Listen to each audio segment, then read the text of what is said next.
پزیشکی فاروق چاودێری پزیشکی بێوێنە. Ben Çerçük'ten geldim. İndilakım var idi. Yürüyebilmirdim, bitmiştim. Çakar elinden deli olmuştum.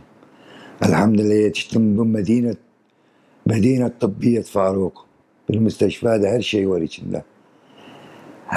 Her doktorun ihtisası var içinde. Yoktu bir şey olmasın. Evvelallah geldim buraya. Dün ameliyat ettiler beni 2,5 saat sürdü. Fakarat ameliyatı. Hamdolsun indi yerdim de. Birinci cihazları var. Her hizmetleri tamamdı, yerindeydi.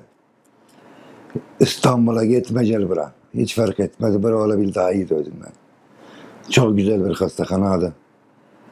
Doktorumun da adı Hasan.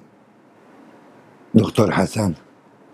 Güzel bir ameliyat ettim. Yani peç. Vallahi indi bir İngilizcem kalmadı. Bir ağrığım yoktu. Çivele geldim. 450'den kaldırmışlar beni.